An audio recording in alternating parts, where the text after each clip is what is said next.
This is very new. I mean, it's not new, and it is because I'm gonna cry too because I've felt like so much of what everyone's spoken today talked about for so long. I didn't have a word for it.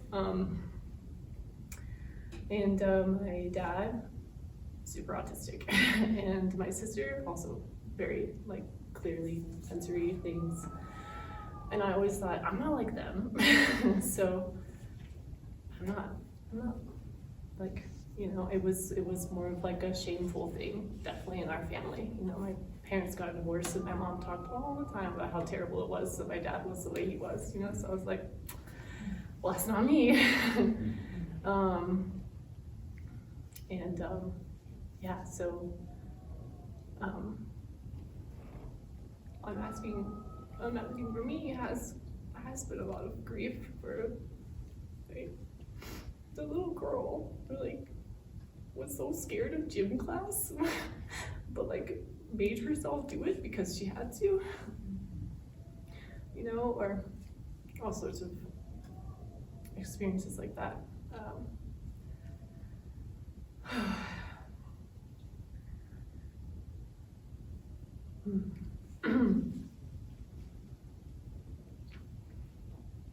And it really wasn't until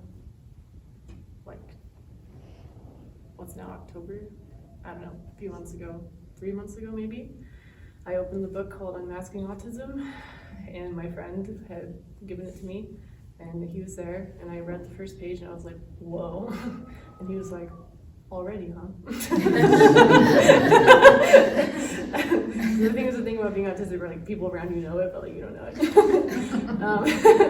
And I read that book in 3 days, and yeah, it was it's I guess there's been the both sides of unmasking. It's a lot of grief and also so much freedom because I actually have a word for what's going on. So much in my mind's what's wrong with me, which I don't like to use those words anymore because I don't see autism as something that's wrong. I see it as that's just me, and it doesn't fit into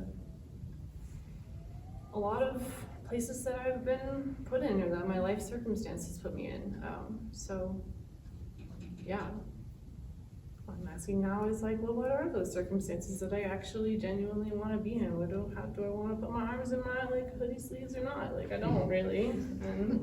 And yeah, but it's been an incredibly freeing, an incredibly anxious, incredibly sad process, all of them, and also really joyful.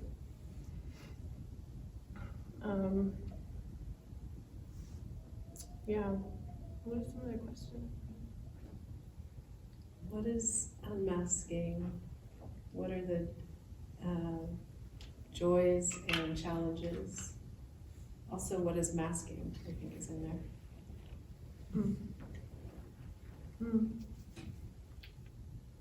Some things I learned about myself that I am now sharing with people that feel kind of a lot is that I panic about decisions a lot. The biggest to the smallest decision, I just panic. Right now I'm in the middle of a decision that I have to make before 6:30 p.m. tonight, and that's crazy.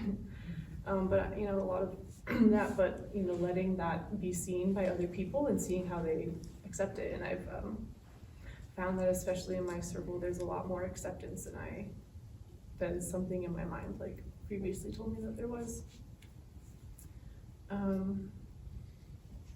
And sometimes I need to wear my panic shirt, which is this one that's really tight.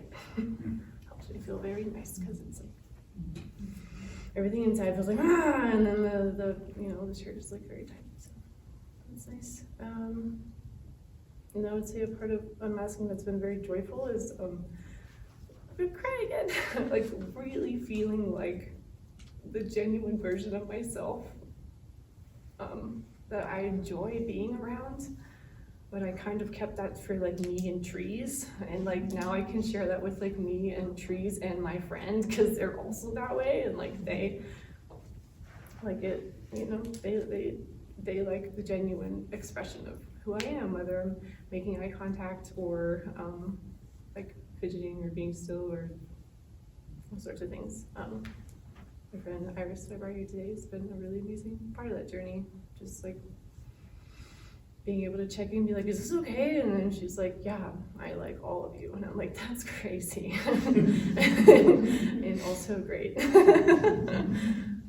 So yeah, that's been an incredibly joyful part of the experience, is letting that little girl just be whatever that little girl is, and having people on the outside be like, this is great. And I, on the inside, am also like, this is great. Instead of, compared to a lot of experience where I've been like, I'm dying, but you like it. So yeah, kind of like changing that rhetoric. Yeah, I think that's all I have to say, other than thanks to everyone for sharing. And that song made me cry a lot.